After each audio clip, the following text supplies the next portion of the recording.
अस्सलाम वालेकुम, नमस्ते, सत श्री अकाल। कैसे हैं आप सब जनाब? मैं भी बिल्कुल ठीक हूँ। दुनिया बदल गई है, हालात बदल गए हैं। पहले ऐसा होता था कि क्रिकेटर फैन से मिलते थे, बात करते थे, साथ खाना खाते थे, तस्वीरें खिंचवाते थे।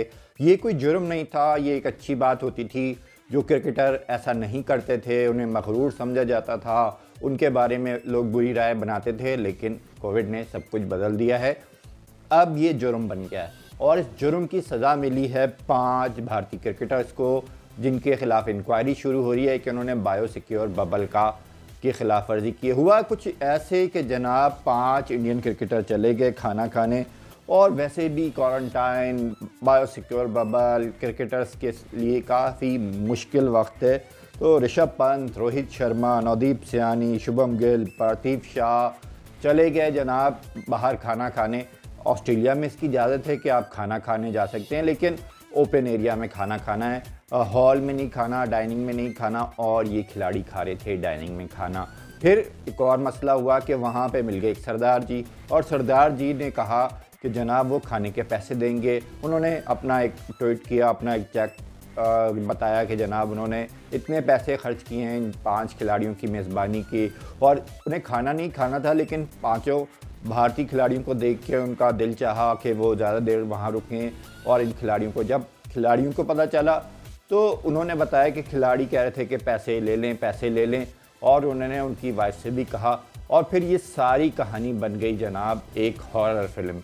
हालांकि इसमें कोई हॉरर वाली बात नज़र नहीं आ रही, लेकिन 5 भारतीय क्रिकेटर, जिनमें से 3 तो यकीनन थर्ड टेस्ट में इंडिया की नुमाइंदगी करने के हकदार भी थे और यकीनी थे, जैसे शुभम गिल खेलते, यकीनन रोहित खेलते, ठाकुर का भी है, या नवदीप सैनी हैं, तो जनाब ये ज़रूर खेलने के अहल थे और इनकी यकीनन टीम में जगह भी बनती है। ख़ास करके रोहित शर्मा की। रोहित शर्मा तो गए ही इसलिए थे कि इंडिया को रेस्क्यू करें, लेकिन अब ऐसा होगा कि ये खिलाड़ी चले गए दोबारा से आइसोलेशन में। इनके टेस्ट होंगे या नहीं होंगे अभी इस बारे में कोई हतमी राय नहीं है, लेकिन इंक्वायरी शुरू हो गई है।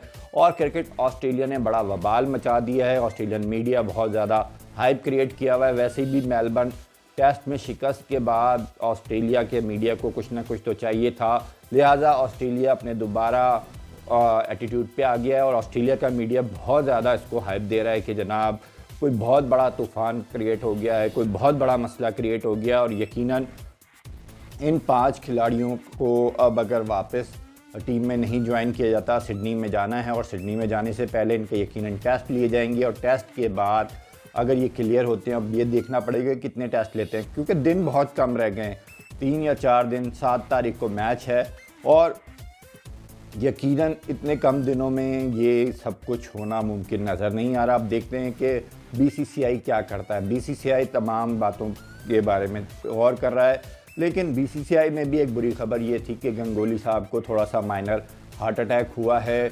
अच्छी बात यह है कि वो सेहतियाब हो रहे हैं, वो बिल्कुल स्टेबल हैं, कोई इतना बड़ा मसला नहीं है। लेकिन यकीनन एक हार्ट अटैक परेशानी की बात ज़रूर होती है, लेकिन हम सब की प्रार्थना है, हम सब की दुआ है कि वो बिल्कुल सेहतियाब हो जाएं। अभी उन्हें बहुत लंबी ज़िंदगी गुजारनी है। अभी तो दादा बिल्कुल सुपर फिट भी हैं जनाब, कोई परेशानी की बात नहीं, हो जाता है। और बड़े बड़े शहरों में ऐसी छोटी मोटी बातें होती रहती हैं, परेशान होने वाली बात नहीं है। दादा बिल्कुल सेट हो जाएंगे और बिल्कुल बीसीसीआई की प्रेसिडेंट भी रहेंगे और बीसीसीआई को आगे भी लेके जाएंगे, लिहाजा परेशान नहीं होना, चिल करें।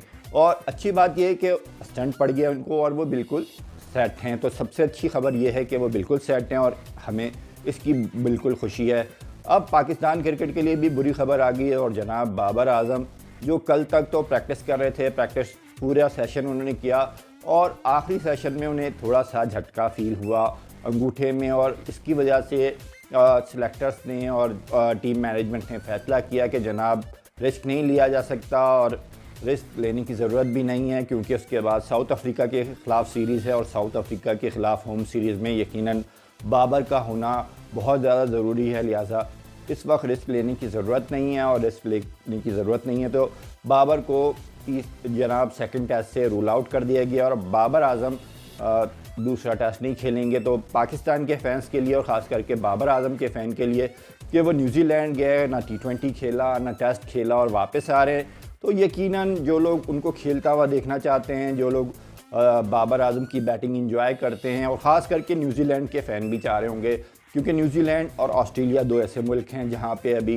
तमाशाई जाके ग्राउंड में मैच देख रहे हैं। बाकी मुल्कों में अभी ऐसा नहीं है, क्योंकि PSL 6 के लिए भी अभी तक ऐसा ही है कि जनाब ग्राउंड खाली होंगे, तमाशाइयों को आने की इजाज़त नहीं होगी। कराची और लाहौर में मैचेस होंगे।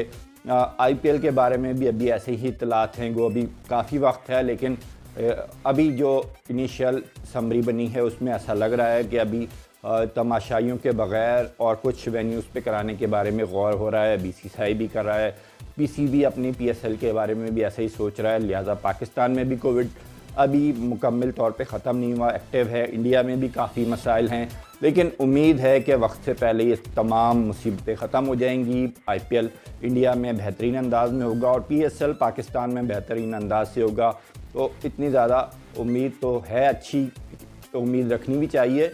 लेकिन जनाब मसला वही आ जाता है, और मसला आ रहा है कि पाकिस्तान की कोचिंग के हवाले से काफ़ी बहस हो गई है। आसिफ ने बहुत बड़े जनाब बाउंसर मारे हैं। गो सीम और स्विंग के माहिर थे आसिफ अपने कैरियर में। उन्होंने कुछ गलतियां की जिसकी वजह से एक बेहतरीन बॉलर, एक जादूगर बॉलर, एक जादूगर फास्ट बॉलर दुनियाई क्रिकेट को बहुत जल्दी छोड़ गया। लेकिन उनकी गलतियों के साथ साथ उन्होंने बहुत ज़्यादा अहम बातें भी की, और उन्होंने कहा है कि वक़ार यूनुस क्रिकेटर तो बहुत अच्छे हैं, और ये कोई नई बात नहीं है। शोएब अख्तर भी यही कह चुके हैं, और कई साबिक़ा क्रिकेटर, ख़ास करके जुनैद खान जो अभी मौजूदा क्रिकेटर हैं और फास्ट बॉलर हैं, वो भी वक़ार को कहते हैं कि वक़ार बॉलिंग नहीं सिखा सकते। वक़ार अभी भी उस मेंटलिटी में मौजूद हैं जहाँ पे वो ख़ुद को बहुत सुपर हीरो समझते हैं, सुपर स्टार समझते हैं, और वो नौजवान खिलाड़ियों को इस तरह ट्रीट नहीं करते। और जिस तरह से वो ट्रेनिंग कराते हैं और जिस तरह से वो खिलाड़ियों को जनाब वक्त से पहले ज़ाया कर देते हैं, अनफिट होने के खिलाड़ियों की एक बड़ी वजह भी शायद वक़ार की एक्स्ट्रा ट्रेनिंग है। और वक़ार नौजवान खिलाड़ियों को एक्स्ट्रा ट्रेन करते हैं और उनको मैच के लिए एनर्जी नहीं रहने देते, और यही वजह है कि पाकिस्तानी क्रिकेटर्स की इंजरी बहुत ज़्यादा हो रही है। 20 साल से वो कोचिंग कर रहे हैं, मुख्तलिफ अरसे में चौथी या पाँचवीं दफ़ा वो कोचिंग करने आए हैं, लेकिन इन 20 सालों में पाकिस्तान में कोई एक स्टार नहीं पैदा हुआ। और डिकेड जो है की जो टीम है, ICC डिकेड टीम, वो भी बता रही है कि जनाब पाकिस्तान में ना कोई अच्छा बॉलर आया, ना कोई अच्छा बैट्समैन आया। यही वजह है कि कोई पाकिस्तानी इन 3 टीमों में नहीं है। तो इसमें बड़ी बहस की गुंजाइश मौजूद है, और बहस होनी भी चाहिए कि यकीनन आपने एक अफ़गानिस्तान का खिलाड़ी डाल दिया, आपने श्रीलंका के खिलाड़ियों को डाल दिया, लेकिन क्या 10 साल में एक पाकिस्तानी क्रिकेटर नहीं था? यकीनन बाबर आजम का नाम आना चाहिए। बाबर आजम तीनों टीमों में जगह बना सकते हैं। और ख़ास करके सबसे हैरत की बात तो T20 की टीम के बारे में हो रही है, और अभी तक हो रही है जनाब, क्योंकि ये ज़ख़म है और ज़ख़म बार बार हरा हो जाता है। जब भी कोई बात होती है तो ज़ख़म हरा ज़रूर होता है। और जनाब पाकिस्तानियों को यकीनन दुख है कि ICC ने पाकिस्तानियों के साथ बहुत बुरा किया है, ख़ास करके जब आपने T20 की टीम बनाई जिसमें सिर्फ 3 बॉलर्स रखे हैं और मैक्सवेल और कैरन पोलार्ड को रखा है। कैरन पोलार्ड की वेस्ट इंडीज़ के लिए क्या खिदमात हैं, यकीनन IPL में उनकी खिदमात होंगी, यकीनन वो IPL में बहुत अच्छा खेलते हैं, लेकिन इन 10 सालों में उन्होंने वेस्ट इंडीज़ के लिए क्या किया, सवाल तो ये बनता है। और यकीनन उन्होंने वेस्ट इंडीज़ के लिए कम खेला है और IPL ज़्यादा खेला है, या फ्रेंचाइज क्रिकेट में ज़्यादा कारकर्दगी दिखाई है। लिहाजा T20 टीम में पाकिस्तान के उमर गुल आ सकते थे, पाकिस्तान के हफीज़ आ सकते थे, और पाकिस्तान के शुएब मलिक आ सकते थे, लेकिन आपने टीम नहीं बनाई, और यकीनन इससे काफ़ी मसला हो रहा है। और यकीनन शाहीन शाह अफरीदी भी आ सकते हैं, और पाकिस्तान के मोहम्मद आमिर भी T20 टीम में आ सकते थे, लेकिन आपने जिस तरह की टीम बनाई उससे काफ़ी मसला हो गया है पाकिस्तानियों को। और पाकिस्तानी हर जगह इस पर बात ज़रूर करें, और आसिफ ने भी इस पर बात की है, और उन्होंने कहा है कि जब आप वक़ार यूनुस जैसे कोच ले आएंगे, डेव वॉटमोर पाकिस्तान की अच्छी कोचिंग नहीं करते, लेकिन जब वो जिम्बाब्वे के कोच बनते हैं तो जिम्बाब्वे की टीम जीतना शुरू हो जाती है। मिक्की आर्थर पे काफ़ी तनकीद हुई कि जनाब इन्होंने टीम बर्बाद कर दी है, लेकिन यही मिक्की आर्थर जब जनाब श्रीलंका के कोच बनते हैं तो श्रीलंका की टीम साउथ अफ्रीका में जाके साउथ अफ्रीका के ख़िलाफ़ अच्छी कारकर्दगी दिखाती हुई नज़र आती है। तो यकीनन कहीं ना कहीं गड़बड़ है, यकीनन कहीं ना कहीं मसला है, और इस मसले को जितनी जल्दी सॉल्व कर लिया जाएगा, जितनी जल्दी इस मसले का हल निकाल लिया जाएगा, मेरे ख्याल से ये पाकिस्तान क्रिकेट के लिए अच्छा होगा, इंटरनेशनल क्रिकेट के लिए अच्छा होगा। क्योंकि पाकिस्तान का पिछले 50-60 साल से, बल्कि 70 साल से जब से पाकिस्तान बना है, यकीनन वो वाहिद टीम थी जिसने अपनी पहली इंटरनेशनल सीरीज़ में मैच जीता।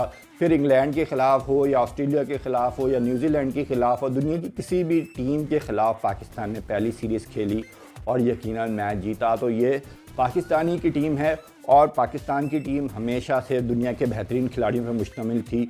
और आज भी पाकिस्तान के कम से कम 2 खिलाड़ी तो ऐसे हैं जिनकी दुनिया में फ़ैन फॉलोइंग भी है, जिनमें शाहीन शाह अफरीदी हैं, जिनमें बाबर आज़म हैं। तो इसको देखते हुए आप कैसे कह सकते हैं कि पाकिस्तान के खिलाड़ियों को आप दुनिया की टीमों में शामिल नहीं करेंगे? गो एजाज़ी है, लेकिन एजाज़ी पाकिस्तान के खिलाड़ियों को अगर आप शामिल नहीं करते तो यकीनन 22 करोड़ के फैंस को भी आप डिसाइड करते हैं और इसका खमियाजा तो आपको भुगतना पड़ता है और यकीनन तनकीद की सूरत में निकलेगा भी और निकल रहा भी है और निकलेगा भी।